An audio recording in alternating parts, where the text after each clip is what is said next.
AI को हम competitor समझते हैं, लेकिन एआई यूज करना कंपनीज ही बोल रही है, और अगर आप एआई यूज नहीं करोगे तो शायद आप ऐसे लाखों लोगों से पीछे पड़ जाए, मतलब बिल्कुल, पीछे रह जाओगे। बिल्कुल, तो एआई को अडेप्ट करो, एआई को बिल्कुल। सीखो। Yes, yes. एआई, मेरे बेटे ने एक बहुत अच्छी बात बोली थी। वो कहता है कि dad there will be no AI without AI. मतलब इसका मतलब बताओ। बोलता there will be no active income without artificial intelligence. मतलब अब आपकी एक्टिव इनकम ही नहीं बचेगी बिना आर्टिफिशियल इंटेलिजेंस के। आपको हर काम में एआई को सीखना पड़ेगा, और अगर आप नहीं सीख रहे तो आप बस वो शुतुरमुर्ग होता है ना, जो अपनी ऑस्ट्रिच, हाँ। जो अपना गला नीचे घुसा देता है उसमें रेत में, कि आंधी आई आंधी आई। तो आंधी आ चुकी है भाई, आंधी आने नहीं वाली, आंधी आके निकल रही है। करेक्ट, उड़ जाओगे किसी भी दिन। करेक्ट। सो गेट कमिट। अभी कमेंट सेक्शन में अभी कमिट कर दो कि आई विल लर्न एआई। ठीक है, देखे एटलीस्ट 1000 कमेंट्स तो आने चाहिए ना। 100%, 100%। और मैं एक और चीज़ चाहता हूँ सर, कि हम एक एक चीज़ को थोड़ा सा स्किल वाइज एक्टिव ठीक है। एक्शन प्लान के साथ करें। जैसे अभी हमने पहले बता दिया कि चलो कोई प्रेजेंटेशन बनाता है फ्रीलांसिंग करके, तो थोड़ा सा इसमें हम क्लियर पिक्चर दे देते कि अगर कोई चाहता है कि चलो हमारा वीडियो देख के उसको अंदर से मोटिवेशन आया कि यार ये मैं भी कर सकता हूँ, मैं भी गामा में प्रेजेंटेशन बना सकता हूँ, तो क्या क्या चीज़ें उसको सीखनी पड़ेगी और कितना टाइम फ्रेम लगेगा? देखिए, अगर आप एक गामा का ही एग्जांपल ले लेते हैं, हाँ। एक लाइव एग्जांपल ले लेते हैं। देखिए, अब प्रेजेंट आपका क्या है, आपको वो स्किल सीखनी है। स्किल सीखना मेरे हिसाब से 3 दिन से ऊपर का काम नहीं है। चौथे दिन तक तो आप एक्सपर्ट बन जाते हो। करना क्या है, रिपीटेशन। ठीक है, repetition is the mother of mastery. True. आप जितना रिपीट करोगे एक काम को, उतने मास्टर बन जाते हो उस काम में। तो आप 3 दिन अपने आप को कमरे में बंद कर लो, सब कुछ साइड में रखो, साधु बन जाओ, और एक वो टूल को चार्ट डालो, सीख लो। 25-30 यूट्यूब पे वीडियो देखो। 1 रुपया कोई कोर्स खरीदने की जरूरत नहीं है। अगर किसी का स्ट्रक्चर्ड कोर्स खरीदना चाहते हो, वो आपकी चॉइस है। मैं तो आपको फ्री तरीका बता रहा हूं, एब्सोल्युटली फ्री तरीका। तो आप जाइए और ये सीखिए।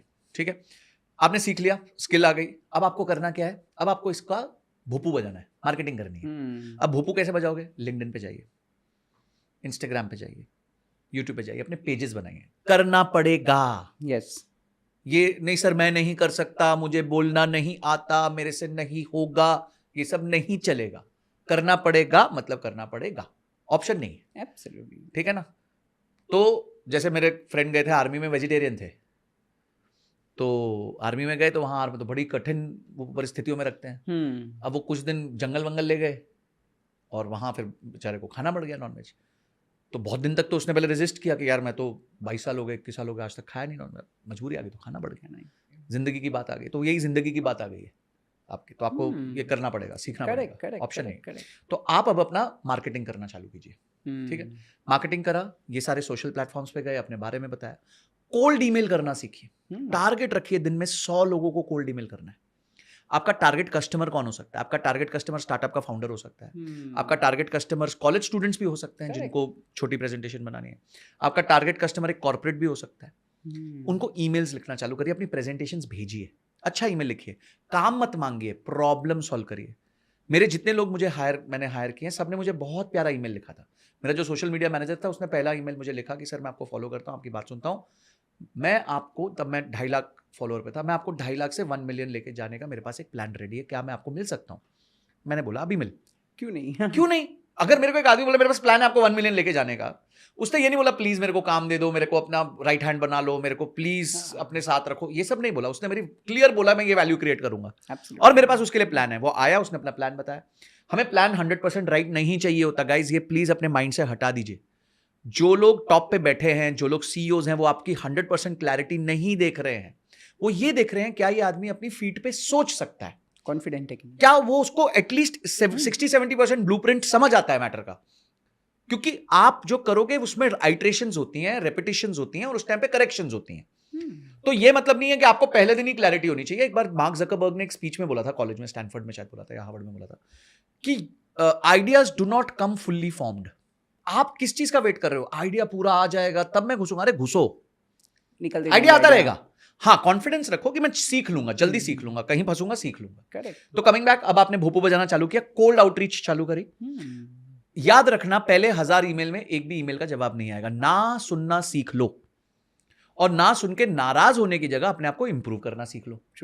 कि किसी ने अगर आपको ना बोल दिया कि नहीं जी मेरे को आपसे काम नहीं कराना, तो उसको एक छोटा सा ईमेल लिख दो कि sir what can I improve, कि मैं आगे क्या ठीक कर सकता हूं।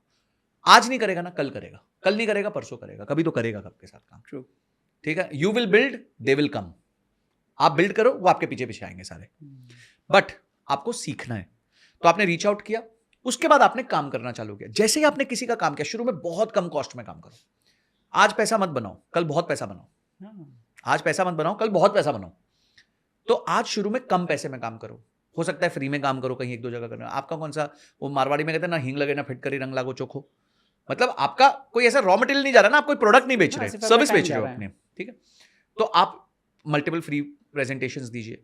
उसके बाद उन प्रेजेंटेशंस को जब आप दे देते हैं तो कस्टमर से टेस्टिमोनियल लीजिए कि भाई कस्टमर कितना खुश हुआ, कितना अच्छा लगा उसका आपका प्रेजेंटेशन। उससे फीडबैक लीजिए, रियल फीडबैक भी लीजिए, कहीं वो आप क्या इंप्रूव कर सकते हो, क्या चीजें कर सकते हो। कस्टमर के पेन पॉइंट्स लिखिए कि उसको जल्दी प्रेजेंटेशन चाहिए, आपने देर से दी थी।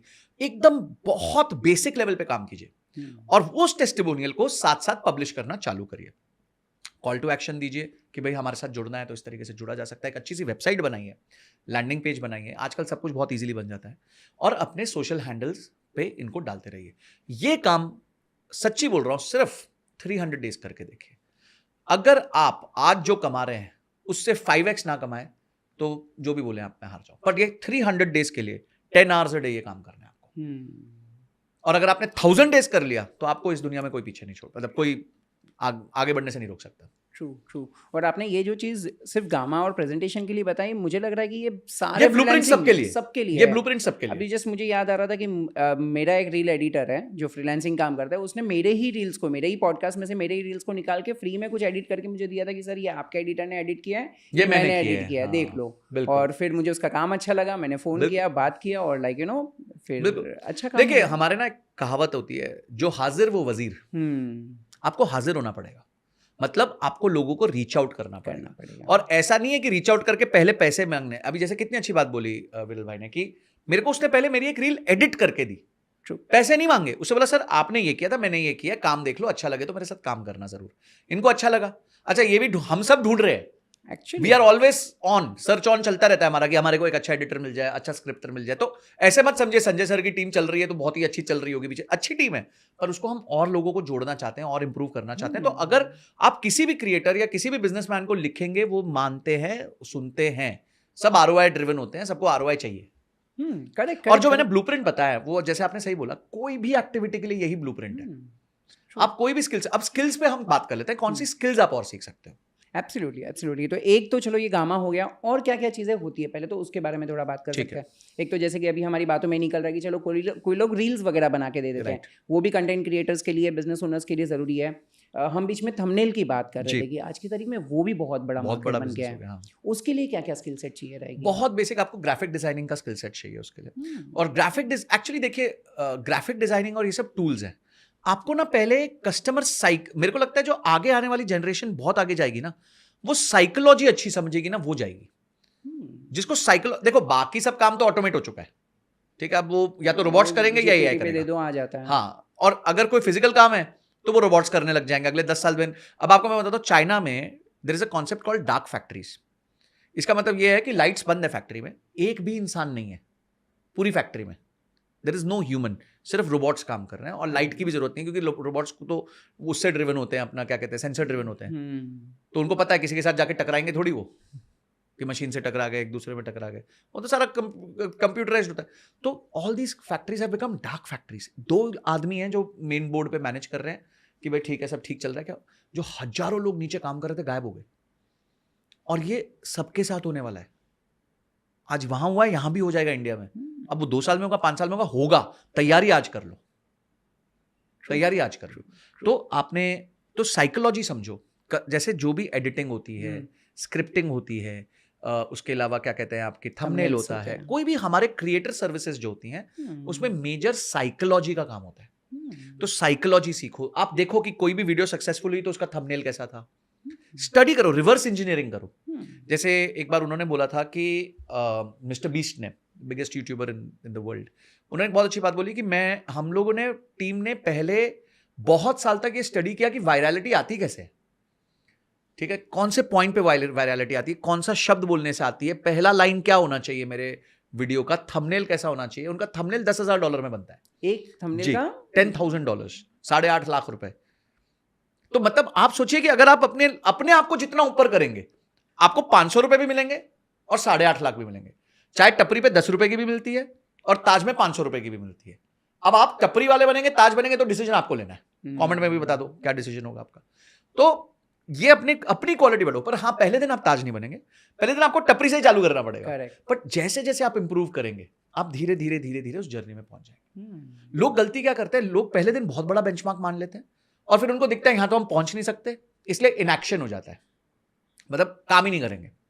भाई विल भाई, आपने जब कंटेंट स्टार्ट किया तो पहले दिन आपके भी मन में होगा 1 मिलियन करना है, पर होगा आप यार काम चालू करते हैं, पहले 5,000 पे पहुंचेंगे, 10,000 पे पहुंचेंगे, फिर अचानक से कंपाउंडिंग लगती है, शुरू बीच में आपको अच्छा सा जंप मिलता है, फिर बहुत ऐसा टाइम आता है जब हम लो भी हो जाते हैं। तो लाइफ का पार्ट है ये, आपको ये सीखना पड़ेगा। और पहले क्या था ना, लोगों को लगता था जॉब में ये सब नहीं होगा, अब जॉब में भी होगा। आपको ओवरनाइट बोल दिया जाएगा, thank you so much, it was pleasure working with you, overnight. आपको पता भी नहीं चलेगा, आपकी जमीन में नीचे से जमीन खिसक जाएगी। तो the risks have become equal in a job and in freelancing और बिजनेस। तो प्लीज स्टार्ट क्रिएटिंग समथिंग, एक क्रिएट कीजिए अपने लिए कुछ साथ में। आज आप जॉब कर रहे हैं, कोई प्रॉब्लम नहीं, स्टार्ट कोई स्किल सीखो, उस स्किल में लेवरेज लगाओ। जैसे मैंने बताया कि अपने हैंडल्स बनाओ, चैनल्स बनाओ, सीखो ना ये सब करना, क्या बड़ी बात है यार, हम लोग भी तो कर ही रहे हैं ना।